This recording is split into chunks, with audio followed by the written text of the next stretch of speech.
The Washington machine that gobbles up our freedoms and invades every nook and cranny of our lives must be stopped.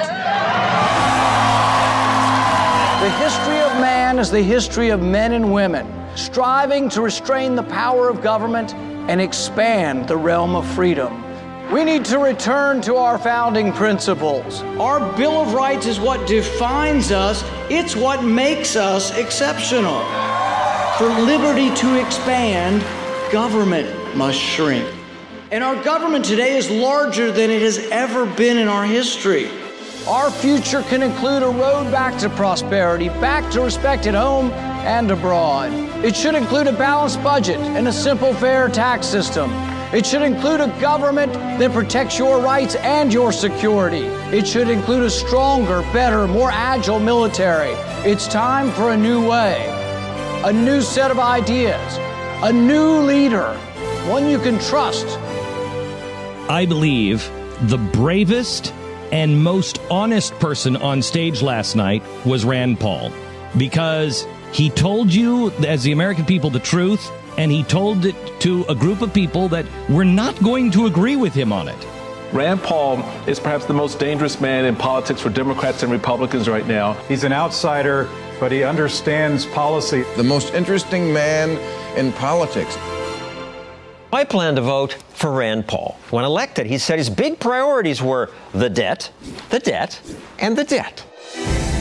Japan once again overtaking China as the biggest owner of American debt. I'm confident we're going to raise the debt limit. We always have. We will do it again. As we go further and further into debt, we become less and less safe. This president will add more to the debt than all of the previous presidents combined.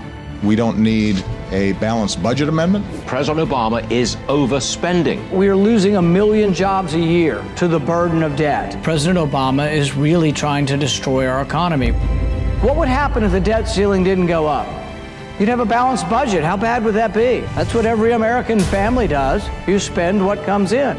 Can you be a conservative and be liberal on spending? You cannot be a conservative if you're going to keep promoting new programs that you're not going to pay for. We borrow $1 million a minute. This vast accumulation of debt threatens not just our economy, but our security. I propose we do something extraordinary. Let's just spend what comes in.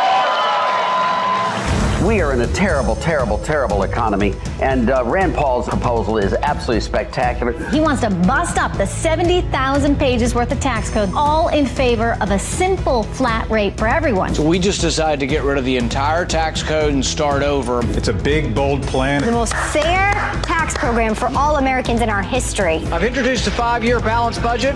I've introduced the largest tax cut in our history. Of all those candidates' tax plans, only Rand had one that's actually broke into a surplus for the budget. What you do is get rid of all the favoritism, get rid of all the cronyism, and there'll be no rich person or no rich corporation that pays zero. Everybody's going to pay 14.5. That's what we call it, the fair and flat tax. So if you're a worker and you make $40,000 a year, you're going to get $2,000 more in your paycheck. If we get rid of the payroll tax, everybody's going to get a tax cut. I hope he appreciates just how good his proposal is, because it is really a good game changer.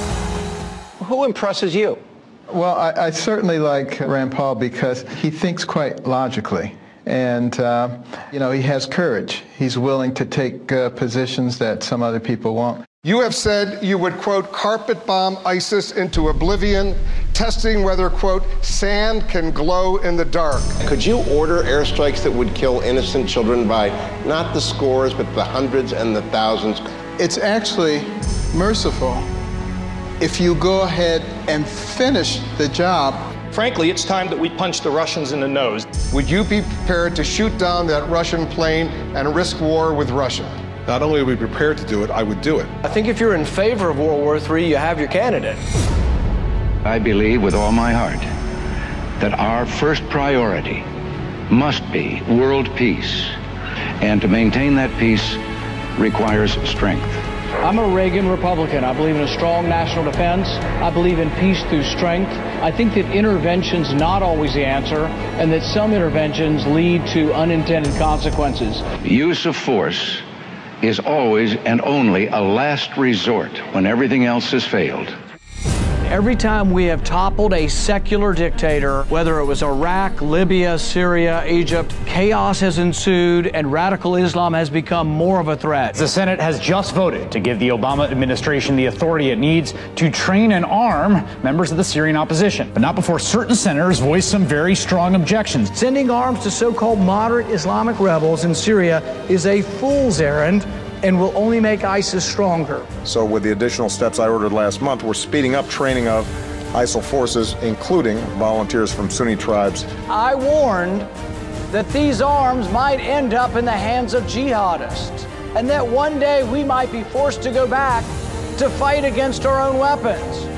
Within a year, that prediction came true. ISIS rides around in $1 billion worth of U.S. Humvees. It was a failure of leadership. I think if you want to be commander-in-chief, the bar you have to cross is, will you defend the country? Will you provide adequate security? It's the 6 months leading up to Benghazi where there were multiple requests for more security, and it never came. Had I been president at the time, and I found that you did not read the cables from Benghazi, you did not read the cables from Ambassador Stevens, I would have relieved you of your post. Her dereliction of duty should forever preclude her from higher office. I envision an America with a national defense unparalleled, undefeatable, and unencumbered by nation building. I say not one penny more to countries that are burning our flag. I think we defeat terrorism by showing them that we do not fear them. As Commander-in-Chief, I will do whatever it takes to defend America. But in defending America, we cannot lose what America stands for. No terrorist and no country will ever conquer us if we remain steadfast to the principles of our founding documents. We must protect and defend the Constitution against all enemies, foreign and domestic. Understand how the American people are responding to his courageous leadership. To Senator Paul's doing something that the last 4 years has happened far too little in this chamber, which is standing up and fighting for liberty. This is a terrific performance of leadership, of courage, of stamina, of determination on the part of Senator Rand Paul. Rand Paul is where the country is. He's where the American people are right now. Rand Paul, hands down, is fighting for the liberties and freedoms of people. Rand Paul gave us a case study in what courageous, energetic leadership can be. Are we going to so blithely give up our freedom? Are we going to so blithely go along and just say, take it? Well, I'm not going to take it anymore. It is time for principled leadership. It is time for knowledge, for experience, for compassion, for opportunity, for unity. It is time for a President Rand Paul. Will you fight for freedom? Will you vote for freedom? It's time for a new president.